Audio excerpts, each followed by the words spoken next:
XVe siècle, le Mexique est peuplé de tribus.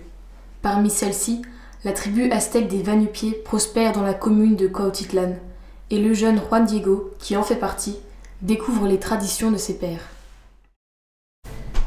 1545, les conquistadors font leur premier pas sur la terre des Aztèques. Un combat sans pitié éclate, et les plus vigoureux seulement y survivent.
La tribu des Aztèques s'éteint petit à petit et laisse place à la civilisation européenne, à la culture espagnole et à la religion catholique.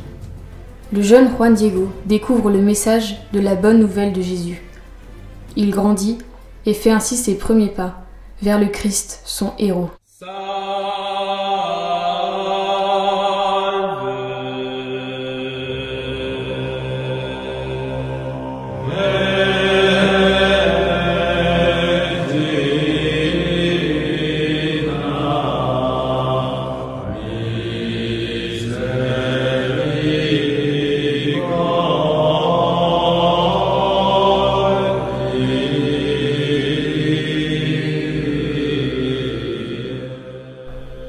En 1525, Juan Diego se convertit et entre au monastère de Tolpetlac.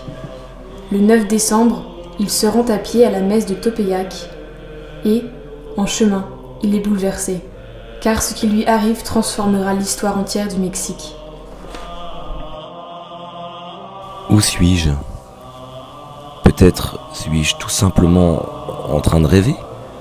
Peut-être dans la terre fleurie dont nous parlaient les anciens, nos grands-parents, la terre nourricière. Peut-être suis-je au ciel. Mon petit Juan Diego, n'aie pas peur. Je suis la parfaite et toujours Virgo Maria, mère du vrai Dieu. Je désire très ardemment, et c'est ma volonté, qu'en cet endroit on me construise mon petit Teocalli, une maison pour Dieu. Là, à cet endroit, je le montrerai, je l'exalterai, je le donnerai aux hommes. C'est là que j'écouterai les misères et les souffrances de tous ceux qui crieront vers moi pour être consolés. Pour que cela puisse se faire, va trouver l'évêque de Mexico en son palais et dis-lui que je t'ai demandé que l'on me construise mon Teocalli ici même. Tu lui répéteras fidèlement ce que tu as entendu. Va, n'aie pas peur. Notre-Dame de Guadalupe, vous me montrez et m'offrez votre amour, votre compassion, votre aide, votre protection. Vous êtes ma fontaine de vie et je me blottis dans vos bras. Mère de miséricorde, je vous consacre tout mon être, ma vie, mes souffrances, mes joies et tout ce qui m'appartient. Je désire être tout à vous et marcher avec vous sur le chemin de la sainteté. Ô Vierge Immaculée, écoutez ma prière et présentez-la à votre divin Fils, et faites que je puisse apporter la paix et la joie de Jésus-Christ. Amen. Juan Diego, bouleversé, se dirige vers l'évêché. Empli de l'Esprit Saint, il lui raconte tout ce qu'il a vu et entendu au mont Tolpetlac. L'évêque, impressionné mais sceptique, ne le croit pas et lui demande une preuve. La Vierge de Guadalupe apparaît alors à nouveau à Juan Diego, le 12 décembre. Elle ordonne alors à Juan Diego d'aller cueillir des fleurs en haut de la colline, là où poussent les chardons et les épines. À sa grande surprise, il arrive devant un parterre des plus belles roses de Castille. Il s'empresse alors d'en couper un bouquet. Devant l'évêque, il ouvre son manteau blanc, et les fleurs de Castille tombent à ses pieds, et l'image de la Sainte Vierge qui lui est apparue se peint sur son manteau d'une substance miraculeuse. Les détails sont si célestes que l'on peut voir dans les regards de la Vierge le reflet de Juan Diego à genoux devant elle. Muet d'admiration, l'évêque s'agenouille en larmes. Il est renversé par le miracle. Et souhaitant se repentir, il ordonne la construction de l'église en haut du mont Guadalupe.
La construction de l'église s'accomplit, et le 9 décembre de l'année suivante, Juan Diego dépose la tunique de la Vierge au pied de l'église Nuestra Señora de Guadalupe.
Mais ce n'est pas terminé.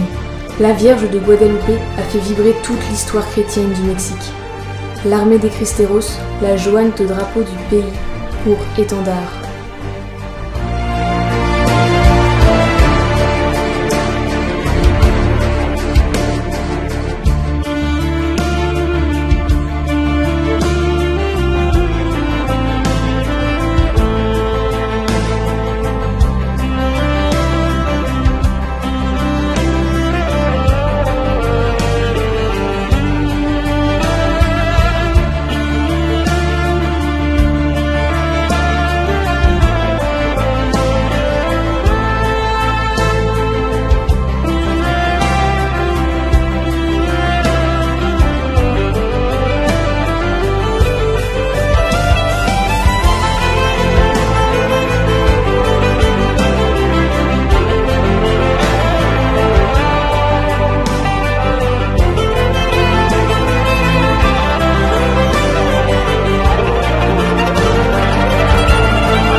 pour le Christ roi.